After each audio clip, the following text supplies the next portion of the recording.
जैसा कि आप देख रहे हैं, आज डॉक्टर महेश शर्मा जी आने वाले हैं, जो गौतम बुद्ध नगर के एमपी हैं।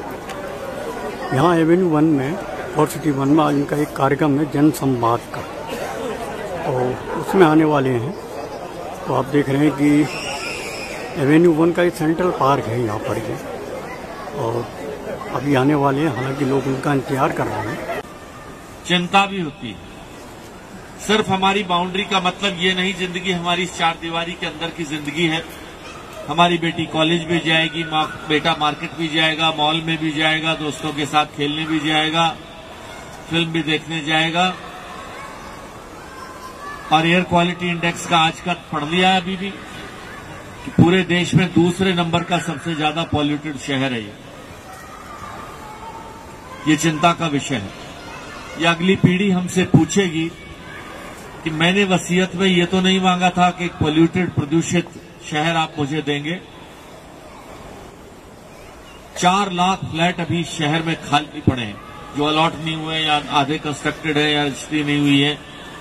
4 लाख फ्लैट का मतलब 4 लाख परिवार इस शहर में आएंगे, 15 लाख लोग और इस शहर में आएंगे, 4 लाख गाड़ियां इस शहर में और आएंगी।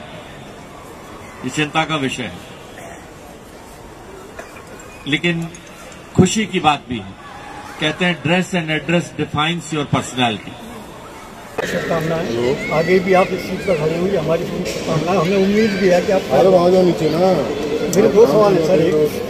एक, ग्रेटर नोएडा में गौतम बुद्ध नगर में आए दिन 2 घटनाएं ज़्यादा हो रही और लोगों की डिमांड थी कि एक लिफ्ट का एक्ट बनाया जाए।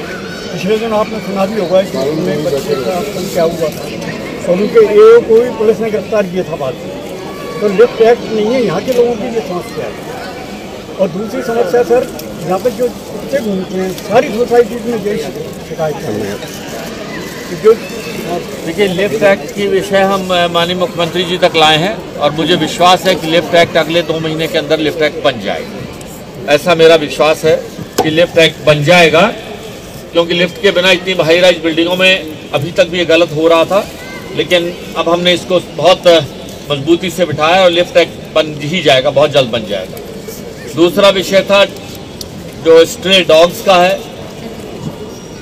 मैं समझता हूँ इंसान की कीमत, इंसान की जिंदगी किसी भी कुत्ते से ज़्यादा महत्वपूर्ण है। लेकिन कुछ डॉग लवर्स हैं और कुछ लोग ऐसे हैं जो उनको फीड करते हैं। ये एक सोशल प्रॉब्लम है जिसका समाधान निकालने के लिए यहाँ तक कि विषय कोर्ट तक भी पहुँच गया है, और मुझे विश्वास है इसका भी कोई ना कोई समाधान जल्द ही निकलेगा, क्योंकि ये विषय का इवन कोर्ट्स ने भी इसका संज्ञान ले लिया है। छोटे बच्चों को या बुजुर्गों को स्ट्रे डॉग्स या जो ऐसी डेंजरस ब्रीड्स हैं जो पालतू हैं, वो भी कहीं ना कहीं नुकसान पहुँचा देते हैं। एक सवाल और सर, पिछले दिनों हमारे एमएलए साहब आए थे यहाँ पर, पिछली रामलीला में फर्स्ट डे को उन्होंने एक वायदा किया था कि यहाँ पर नोएडा के अंदर एक रामलीला मैदान की हम जगह ढूंढेंगे। उसके बारे में आप क्या कहना चाहिए? ये बात बिल्कुल सही है। ये हमने दोनों ने, विधायक ने, सांसद जी ने इस विषय को उठाया है।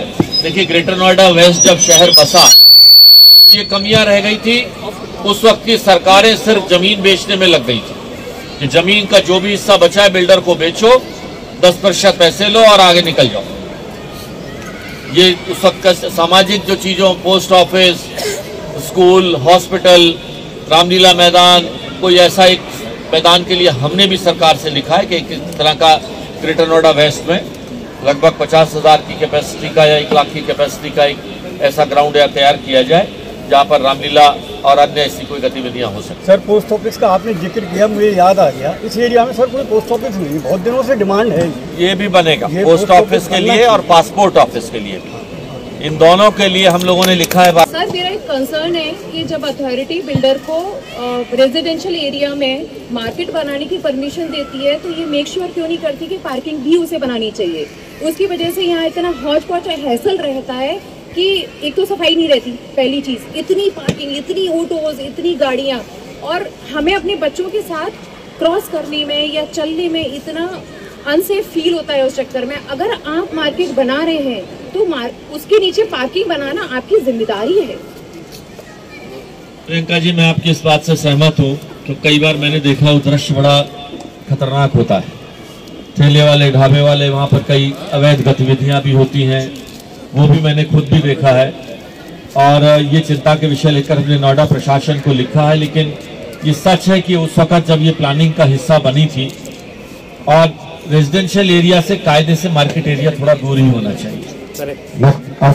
उसका हिस्सा होना ये एक कन्वीनियंस हो सकती है। एक आदमी गाड़ी से अपने सोसाइटी से बाहर निकले और बाहर उसे दूध मिल जाए।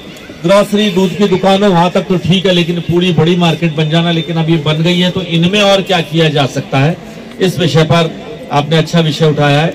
क्या क्या संभावनाएं हो सकती है, इस पर अब सोच के बताएं। जो बन गया है वो तो बन गया है, अब क्या कर सकते हैं बताइए। सर, पिछले दिनों यहाँ पर माफिया आ गया था और लोगों से पैसे वसूलना शुरू कर दिया था गाड़ियों का। इसकी रिपोर्ट मैंने लगाई और मैंने बहुत उसमें मेहनत करी थी उसके लिए, तब ये बंद हुआ वहाँ पर। नहीं तो लोगों से पैसे लूटना शुरू कर दिया था लोगों ने। लोग यहाँ पर गतिविधियों का फायदा उठाते हैं, बात ठीक कह रहे हैं आप। तो थोड़ा सा आपसे भी निवेदन है कि आप भी ध्यान रखें सर थोड़ा। सर, मेरा क्वेश्चन पता नहीं कितने लोगों के दिमाग में यहाँ पे होगा, पर मेरे दिमाग में 2016 से है सर।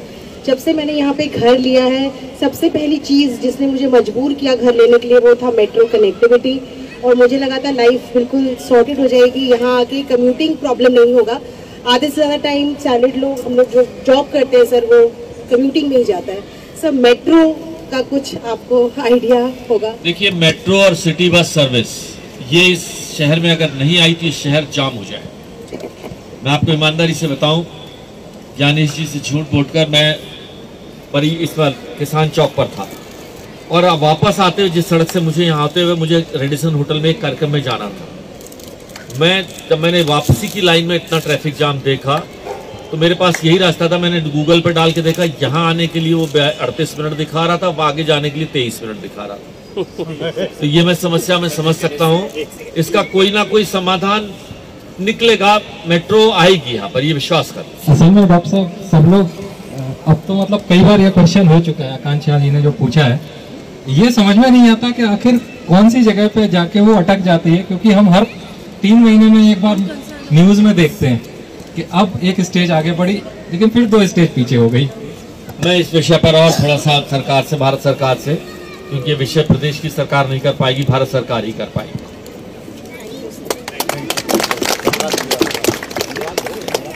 आप सबका बहुत बहुत धन्यवाद। माननीय सांसद जी का बहुत बहुत धन्यवाद। ये 4-5 महीने पहले यहाँ वोटर आई कैंप लगा था, आज तक कार्ड नहीं आया हम लोगों को। वो कार्ड आपके पास अगले 15 दिन में पहुंच जाएंगे। वो ये बात सही थी कि वो 42,000 के करीबन कार्ड इनके पोर्टल पर पड़े रहे। इसकी शिकायत हमने दिल्ली चुनाव आयोग को करी, फिर उन्होंने प्रदेश में उनको आदेश हो गए। अभी मुझे बताया, दीपक यादव जी कहाँ है? ये दीपक यादव संदीप के हमारे सहयोगी हैं। संगीता, संदीप कहाँ गए? ये सब लोग लगे हैं। अभी आज से मुझे लगा है कि वो कुछ कार्ड बट के आने लगे हैं, बाई पोस्ट आ रहे हैं। तो जब ये लोग भी लापरवाही कर रहे हैं। आपकी बात बिल्कुल ठीक है।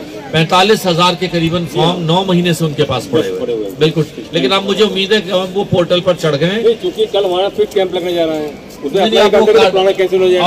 अब वो पुराना आएगा।